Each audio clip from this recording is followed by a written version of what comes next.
d'arrêt, c'est-à-dire que c'est des maladies qui s'emballent, c'est des malades rares, quelques malades par an chez nous, mais en tout cas, c'est des malades où il faut agir vite. Vite, c'est 8 à 10 jours, 15 jours, mais pas 3 mois.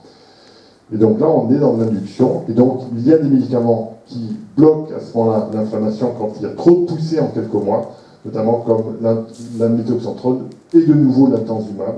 Ce sont des traitements qu'on donne sur quelques mois et ensuite on arrête et qui bloquent la maladie au long cours, mais également avec des effets secondaires potentiels. Ensuite, quelques traitements, cette fois-ci symptomatiques, le Fampira ou Fampridine, qui est en fait une protéine qui stimule la conduction électrique. L'indication, c'est gêne à la marche et sclérose en plaques. Ça augmente la vitesse de marche, le périmètre de marche, chez 25% des patients, avec finalement une bonne tolérance. Et puis, le fameux Sativex, donc c'est le cannabis médical, dont l'indication est sclérose en plaques et spasticité. C'est pas la douleur, c'est sclérose en plaques et spasticité.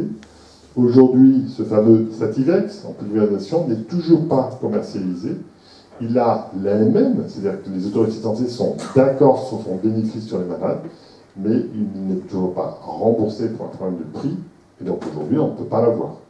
Il est disponible dans les pays en Europe, mais pas en France. Ça devrait arriver, mais aujourd'hui, on ne peut pas le passer. Voilà, ça c'est Sativex. Et puis simplement, pour terminer, 2 messages. On a mis en route ce qu'on appelle l'école de la sclérose en plaques, c'est-à-dire que c'est des ateliers, il y a 5 ateliers samedi matin, partie neurologique, partie avec des paramédicaux, ergothérapeutes, kinés, psychologues, assistants sociaux, médecins de travail, sur 5 samedis matins pour réexpliquer la maladie, c'est régularisation de patients, l'AFCEP et l'APF, donc c'est un vrai partenariat. Et on a commencé samedi 17 octobre et il y avait 70 malades et les retours ont été très bons. Et puis derrière, je ne suis que le représentant d'un groupe. Un neurologue ne peut pas suivre des patients tout seul, on a besoin d'être multidisciplinaire, avec 2 jeunes neurologues qui sont praticiens, Clarisse et Xavier. Vous avez vu la différence entre eux et moi, c'est l'âge. Donc dans quelques années quand je ne serai plus là, en activité, super. Eh bien, il y aura un relais, j'espère qu'il sera le plus compétent possible. Ensuite, il y a au milieu le rééducateur. Vous ne pouvez pas prendre en charge les patients sclérose en plaques si vous n'avez pas derrière une équipe de rééducation. Donc, c'est notre éducatrice Isabelle Lafont, avec qui on a fait la clinique de la sclérose en plaques le premier mardi du mois, avec une consultation multidisciplinaire, où on voit les malades ensemble, et ça c'est très important. La recherche avec Thierry Vincent en immunologie. Et puis, l'homme de l'invisible, celui qu'on critique, celui dont on attend beaucoup, celui qu'on ne voit jamais, ou quand on le voit et on ne devrait pas le voir jour-là en disant « Madame, c'est une sclérose en plaques, c'est évident », le radiologue. Et ça, c'est très important.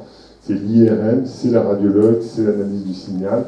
Et donc, on a la chance d'avoir un neuroradiologue dans la photographie qui est Nicolas Champlain, qui travaille tous les jours avec nous sur le diagnostic et le suivi des patients. Voilà. Et puis, il y a les paramédicaux qui travaillent avec nous, l'éducation thérapeutique, tout le groupe paramédical qui sont extrêmement investis en maladie. Je vous remercie.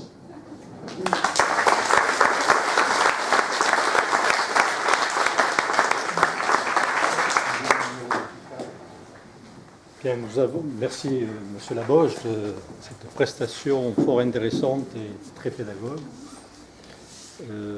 Nous allons laisser la parole à la salle. Bien sûr qu'il va y avoir des questions. Maintenant, allez, la parole est libre. Et juste avant, je voudrais saluer la présence des élèves de l'Institut de formation d'ostéopathie du Grand Avignon qui nous ont fait l'honneur de venir vous écouter et prendre aussi des informations intéressantes pour leur avenir professionnel.